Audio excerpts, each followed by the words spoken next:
Dans la somptueuse tapisserie de l'histoire ancienne de l'Inde, les pages sont ornées de contes de rois majestueux et d'individus ambitieux luttant pour le pouvoir. Parmi ces récits, se déroule la saga du roi Bimbisara, un souverain dont la richesse et la puissance jetaient une ombre redoutable sur le royaume. Pourtant, dans les couloirs du pouvoir, un adversaire furtif rôdait, nul autre que le marchand rusé et résolu, Anathapindika. Le roi Bimbisara, paré d'opulence et vénéré par ses sujets, se retrouva pris au piège de l'intrigue politique de la cour. Son succès et sa prospérité attisèrent l'envie parmi ses adversaires, et Anathapindika émergea comme un redoutable opposant, déterminé à démanteler le trône et à s'emparer du pouvoir pour lui-même. Anathapindika, maître de la stratégie et de la subtilité, se lança sur un chemin traître pour affaiblir le roi. Employant une série de tactiques trompeuses, il tissa un réseau complexe d'alliances et de trahisons pour affaiblir la position du monarque. Ses manœuvres rusées s'étendaient de la cour royale aux marchés animés, où il manipule subtilement les forces économiques pour semer la discorde parmi le peuple. Les machinations du marchand ne se limitaient pas à de simples manœuvres politiques. Anathapindika, reconnaissant la puissance de la désinformation, propagea habilement des rumeurs qui ternirent la réputation du roi. Ces murmures de scandale et de malversation pénétrèrent la conscience publique, jetant une ombre sombre sur l'image autrefois impeccable de Bimbisara. Alors que la rivalité s'intensifie, le conflit entre le roi et le marchand atteint de nouveaux sommets de complexité.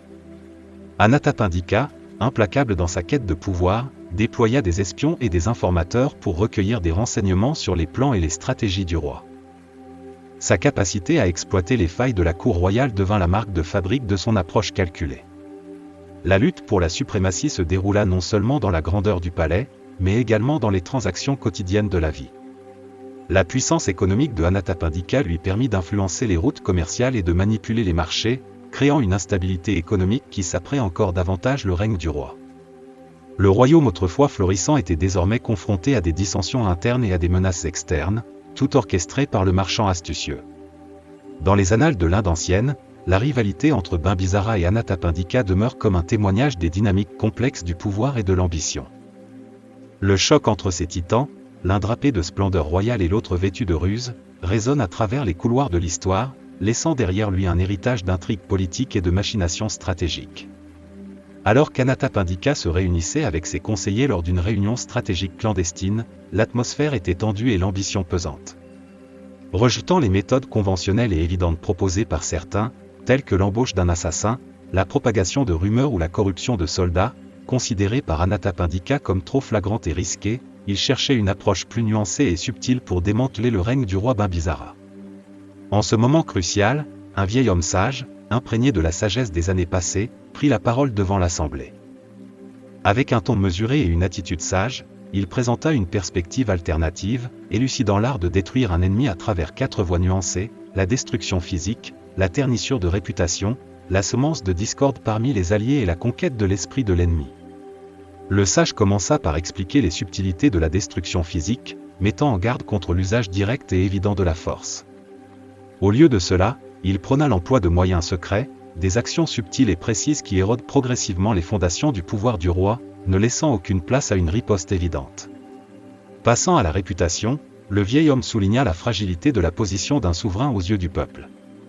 Il suggéra une campagne méticuleuse de désinformation et d'assassinat de caractère subtil qui, avec le temps, éroderait la confiance et le respect que les sujets portaient à leur roi.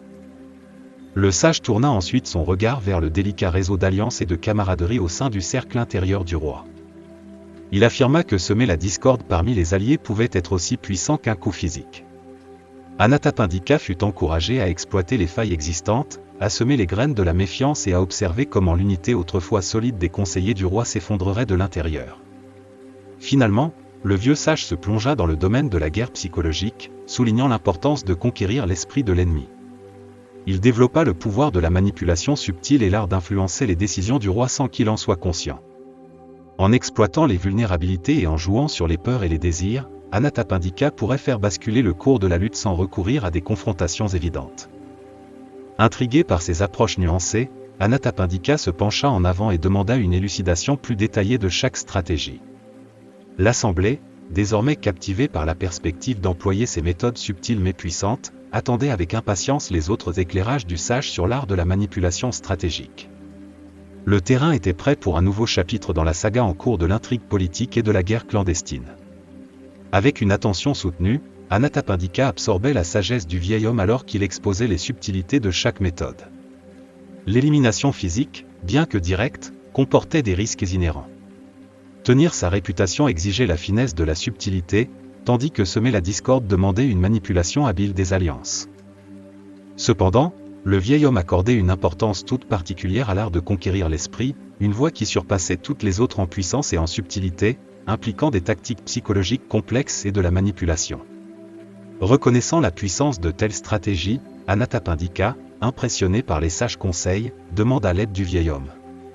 Le mentor, d'un calme serein, souligna l'importance de d'abord comprendre son propre esprit. Il expliqua que pour maîtriser les tactiques psychologiques, il fallait une profonde connaissance de soi pour naviguer dans les subtilités des émotions et des réactions humaines. De plus, le vieil homme insista sur la nécessité de comprendre le fonctionnement de l'esprit de l'ennemi. Anathapindika fut encouragé à plonger dans l'esprit du roi Bimbisara, en comprenant ses peurs, ses désirs et ses fragilités. Cette compréhension perspicace, expliqua le mentor, servirait de pierre angulaire pour le déploiement de tactiques psychologiques subtiles mais puissantes. Avec cette nouvelle connaissance, Anathapindika initia une stratégie multifacette. La flatterie devint un outil pour flatter l'ego du roi, créant un lien subtil qui masquait les motivations sous-jacentes. Simultanément, des rumeurs habilement élaborées furent déclenchées pour éroder les fondements de la réputation de Bimbisara, jetant le doute sur ses capacités et son intégrité. Comprenant les dynamiques délicates des alliances, Anathapindika manipula les relations au sein du cercle intérieur du roi. Les graines de méfiance furent semées, exploitant les tensions existantes et les failles pour créer la discorde parmi les alliés. L'unité autrefois solide s'effondra alors que la méfiance et les soupçons grandissaient au sein de la cour royale. Dans les ombres de l'intrigue politique, Anathapindika a orchestré une symphonie de tactiques psychologiques, influençant subtilement les décisions du roi sans confrontation directe.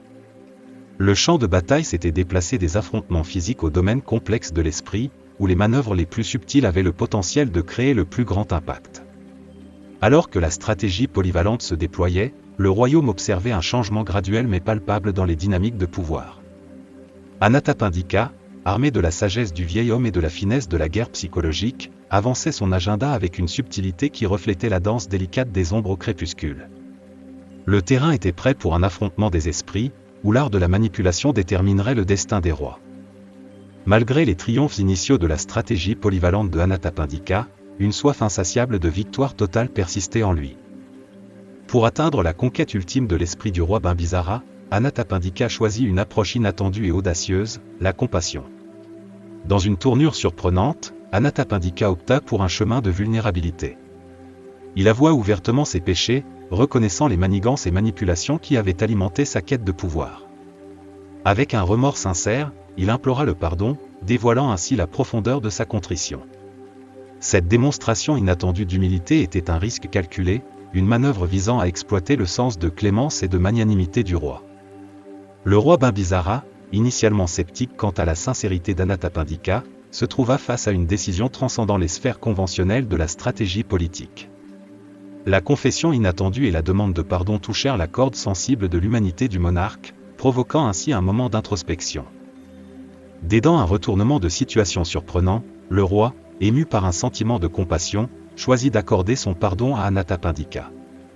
Reconnaissant la profondeur du remords chez l'adversaire autrefois rusé, Bimbisara vit une opportunité de rédemption.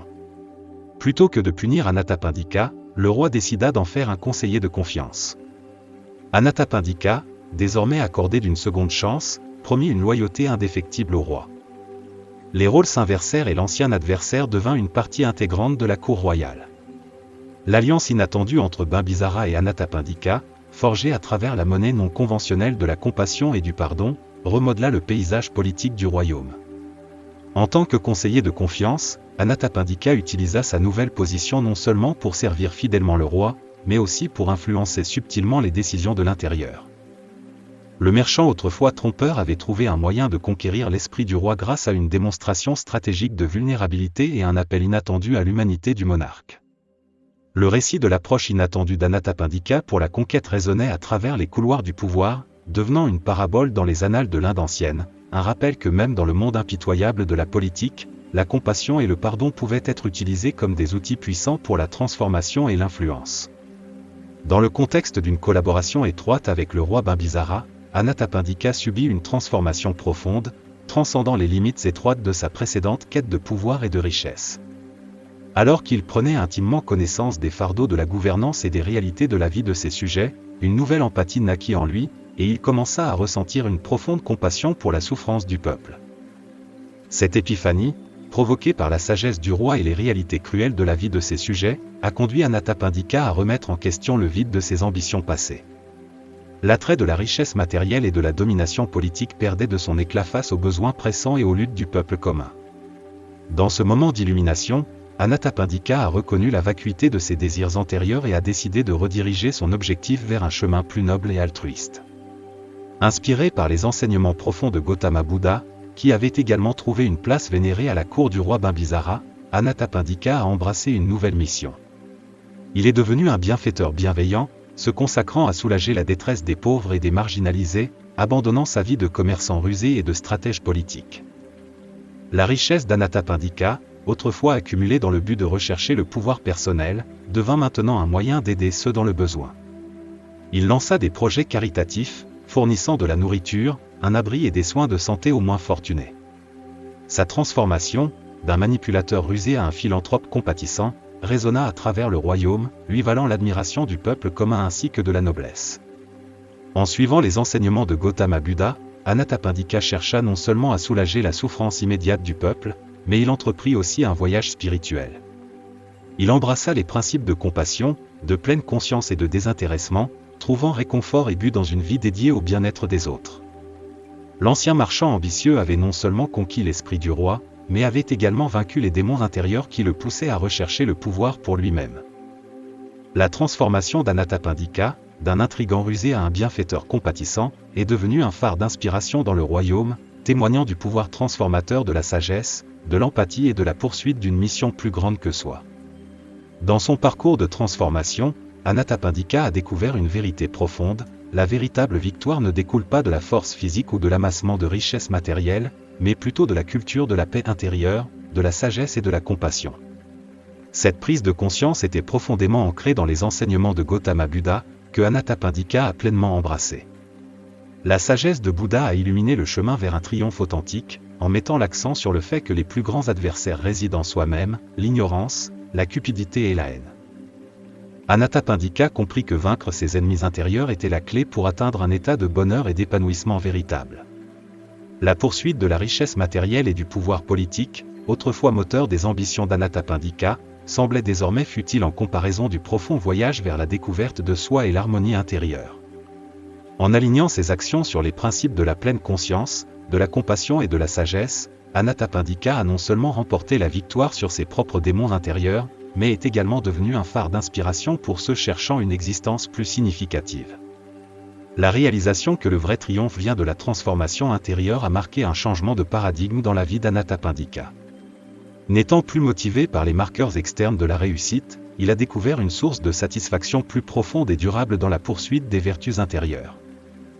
En adoptant les enseignements de Bouddha, Anathapindika s'est lancé dans un voyage qui dépasse la nature éphémère des succès terrestres. L'histoire d'Anathapindika est devenue un témoignage de la sagesse intemporelle selon laquelle la victoire contre les adversaires extérieurs est éphémère, mais la conquête des batailles intérieures contre l'ignorance, la cupidité et la haine conduit à un sentiment de paix et de bonheur durable et profond. Dans cette compréhension retrouvée, Anathapindika a non seulement connu une transformation personnelle, mais a également incarné la vérité universelle selon laquelle le chemin vers la véritable victoire réside dans la culture de vertus intérieures et le triomphe des luttes intérieures qui définissent l'expérience humaine.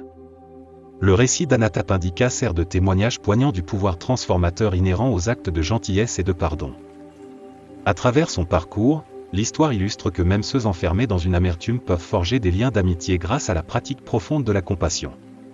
Elle souligne la suprématie du pardon et de la réconciliation sur le chemin corrosif de la vengeance, servant de puissant rappel de l'impact durable de nos actions et de l'importance de mener une vie guidée par l'intégrité et la compassion. L'évolution de Anathapindika, d'un adversaire rusé à un allié de confiance, réalisée à travers une démonstration sincère de remords et une demande de pardon, illustre le potentiel de changement positif dans les relations humaines. Elle démontre la capacité des individus à transcender l'animosité et à créer des connexions fondées sur la compréhension et l'empathie. Le thème central du pardon devient un phare de sagesse dans le récit, transmettant le message que nourrir des rancunes et chercher la vengeance ne fait qu'entretenir un cycle de négativité. La décision d'Anathapindika d'embrasser la compassion a non seulement transformé sa propre vie, mais a également eu un effet d'entraînement, influençant les dynamiques plus larges du royaume et inspirant les autres à choisir la voie de la réconciliation plutôt que celle du conflit. Le récit résonne avec la vérité universelle selon laquelle le pardon a le pouvoir de guérir les blessures, de réparer les relations brisées et de tracer la voie vers une existence plus harmonieuse. L'histoire d'Anathapindika encourage à réfléchir sur l'impact durable de nos choix, soulignant que les actes de gentillesse et de pardon possèdent le potentiel de remodeler le cours des destins et d'apporter un changement positif. En essence, l'histoire d'Anathapindika se présente comme une parabole intemporelle, plaidant pour la suprématie de la compassion et du pardon dans les interactions humaines. Elle nous encourage à dépasser les limites du ressentiment et de l'animosité, reconnaissant la profonde transformation qui peut se produire lorsque nous choisissons la voie de la compréhension et de la réconciliation. En fin de compte, elle sert de doux rappel du pouvoir durable de l'intégrité et de la compassion pour façonner non seulement les destins individuels, mais aussi le récit collectif de l'expérience humaine.